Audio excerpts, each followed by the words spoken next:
Ya Puramapu Khurumjari Wahong radio amadi Diamondtv gi tongan radio gi format aduga koina TV channel gi format sandokli ba thorum asigi oina yamna maroi ba akhoi gi matam ama hekta dai koina haijaru da khana neina bagi aduga matam sangna akhoi da mateng su pangdona lakpa yamba Hemanta Kumar ningomagi mahaki Wayel Kati gi Khongchat haidana hayengsi face to face ki thorum da akhoi na unizaga dori thorum puthokpa diamond donors aduga akhoi gi leijari ba family members sing mayam na puthok chaban punama khangan jari besle pa mayam da oza Hemanta Kumar gi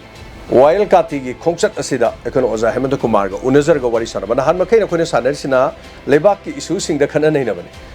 hayeng gi akhoi na Sanazaga doriba sina Wayel Kati gi Khongchat kari gi namuto Wayel Kati laki bano Wayel Kati na thengnari basi kari khudong chada bano ozana mu akhoi gi pawse Wayel Kati da kari toro kadori aduga hojik thengnari ba awaba nungai ba myam mahaki masagi oiba personal gi wari kya marum ga loina na akhoi na unazaga doriba ni face to face ki thorom da hayeng pung tarama thui makhai da madu khakta na te akhoi gi maikai digi ozagi Wayel Kati gi mahaki Khongchat asidam hana thengnari basida akhoi gi oiba akhoi gi maikai digi koi donas ki maikai digi family gi maikai digi tabiri bi geng biri ba tonga pukchen chawr ba kya marum gi maikai digi ozagi mafam da khoina ngamjaba sale gi khudol khara khoina khachagani during live manung da su akhoi gi gp adum pijagani kana ma puksel saw sing na dum pamanga tara dum kapi rokpada akhoi harauna taram na dum logjagani thorom asigi mateng na ozagi pangthok kodori ba Wayel Kati gi mahana thengnari ba awa ba pumnamakti akhoi na kohan bangam drabasu ozagi Khongchat asida karigum kharadam orabasu Wayel Kati gi phongbada che kharador su muk kharador su leiraga leipang miyam punamakti yahonna bohona bada ozana thengnari ba awa ba sing matam kharagi mamang do ozana gp da lupa manga tara do su kapiu hairaki ba wapam nongalagi ozana di madu kapi ranu mahaki pawse sida oina mayamna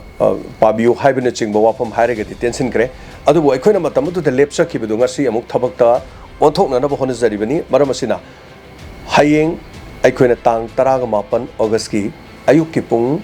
13 makhai tarak matam da studio asimakta da face to face haidana kana diamond doras na puthok thorom asida oza lengbirakani adom so hangbiu aduga ozaga awanu ngai wari sanarakanda ozagi Wayel Kati gi Khongchat asida akhoi karigum khara tawbungam bakra da ozagi manakta mafamda akhoi leijaring da uchabangam jaba sel gi khudol su pizagani haibo wafam ase akhoi gi yengbiri ba viewers samadi tabiri ba listener 90.0 Wahong radio gi miyam punamakta akhoi nolokchari mayam soidana saruk yabiu adom na lupa amatang pibang hamdragasu thorom du yengbiu amadi thumbs up amatang nambiu support tobiu punamapu khurumjari